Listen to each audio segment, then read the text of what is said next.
In today's hyperconnected, fast-paced world, anxiety has become a defining feature of modern life. From workplace pressures to financial insecurity, social media comparisons, and political instability, individuals are increasingly grappling with mental health challenges. Yet, while anxiety is often framed as a personal or medical issue, it is also deeply embedded in broader economic and social structures. Capitalism, the dominant economic system, not only generates anxiety through systemic inequalities and relentless competition, but also exploits it for profit. The economy of anxiety has emerged as a multi-billion-dollar industry, encompassing pharmaceuticals, wellness programs, therapy applications, self-help courses, and lifestyle products. Here in this episode, we critically examine how capitalism both produces and monetizes mental health disorders, maintaining a cycle of insecurity and consumption that benefits corporate interests while failing to address root causes. Before we proceed, don't forget to subscribe to our channel, Sociopedia. Let's now first explain the factors that demonstrate how capitalism works as a generator of anxiety, followed by how capitalism does commodification of the mental health. Number 1. Precarity and insecurity. Capitalism, as we all know, is an economic system which operates on principles of free markets, competition, and profit motive, where prices and production decisions are largely driven by supply and demand. It inherently rewards individuals based on their productivity, skills, and ability to compete in the market, thereby promoting meritocracy, where success and self-worth are tied to productivity and performance, creating chronic pressure on individuals to achieve. However, metrics-driven work environments foster anxiety through constant evaluations and fear of failure. According to Cigna International Health's 2023 survey report, nearly 84% of workers globally are stressed. Equally, according to digital healthcare platform MediBuddy's 2024 report on mapping India's corporate health and wellness landscape, around 62% of employees experience burnout due to work-related stress.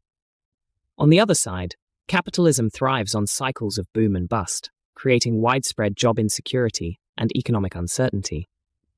Yet on the other side, the rise of the gig economy and contract-based work has eroded job stability, leaving workers in constant fear of unemployment or insufficient income.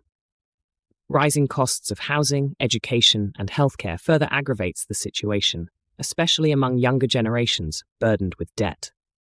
As of 2023, over 46 million Americans had a student debt balance, with the average borrower owing around $30,000. Altogether, neoliberal economic policies have widened the gap between rich and poor, intensifying feelings of inadequacy and economic anxiety among the majority. Number 2. Consumerism. Comparison culture and alienation. Capitalism and consumer culture shape lifestyles, priorities, and identities by linking material consumption to happiness, success, and self-worth. Through advertising, media, debt systems, and privatized services, they create dependencies that sustain economic growth while reinforce cycles of desire, anxiety, and spending. By tapping into emotions, leveraging social proof, addressing cognitive biases, and utilizing the power of visuals, advertisers monetize insecurity by encouraging users to seek validation through trends and unattainable lifestyles.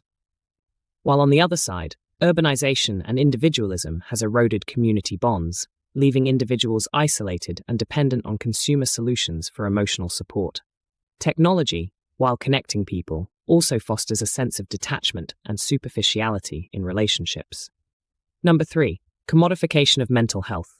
Drawing on international research evidence that mental health, instead of being a concerning social and political issue, has rather become, over the last few decades, an occasion for more buying and selling.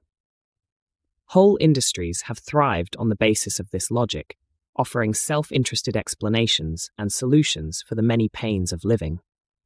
The cosmetic industry locates our misery in our aging, the diet industry in our bodily imperfections, the fashion industry in our being out of date, and the pharmaceutical industry in our so-called faulty brain chemicals. While each industry offers its own profitable solution for emotional success, they all share and promote the same consumerism philosophy of suffering. Our central problem is not that we've been mistaught how to understand and engage with our difficulties, like aging, trauma, sadness, anxiety, or grief, but the fact that our experiences of suffering are all something that targeted consumption can address. Anxiety, once considered a normal human response, has been pathologized and redefined as a treatable medical condition. Pharmaceutical companies profit by marketing medications such as selective serotonin reuptake inhibitors and benzodiazepines as quick fixes for anxiety disorders. According to Organization for Economic Cooperation and Development Report 2023, global consumption of antidepressant drugs has increased dramatically in the last 2 decades, with Europeans the largest consumers. Medications are often prescribed without addressing underlying social or economic stressors, leading to long-term dependence and side effects. The mental health industry is incentivized to expand diagnostic categories, increasing the number of patients in need of treatment.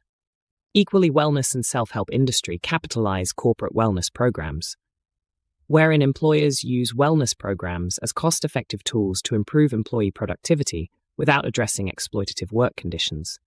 Meditation applications, yoga classes, books, courses, and mindfulness workshops like products which promise personal transformation often shift responsibility onto individuals, thereby reinforcing consumer dependence rather than confronting systemic causes of stress.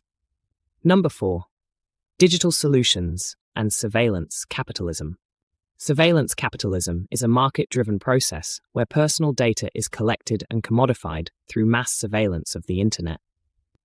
In case of mental health, therapy applications and platforms like BetterHelp and Calm offer convenient mental health support, but also commodify emotional well-being, prioritizing profits over long-term solutions. Concerns about data privacy arise as users' sensitive mental health information is collected and sold to advertisers.